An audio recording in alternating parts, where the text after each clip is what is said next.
Good morning friends.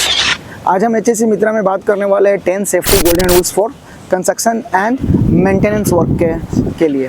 तो पहला आता है परमिट टू वर्क, सेकेंड आता है work at height safely, third आता है कन्फाइंड स्पेस एंट्री, 4 आता है फॉलो लोटो प्रोसीजर, 5 आता है सेफ लिफ्टिंग, 6 आता है डोंट बाईपास सेफ्टी डिवाइस, 7 आता है ड्राइव सेफली, 8 आता है यूज प्रॉपर पीपीईज, 9 आता है फॉलो सेफ्टी प्रोसीजर, 10 आता है रिपोर्ट एक्सीडेंट।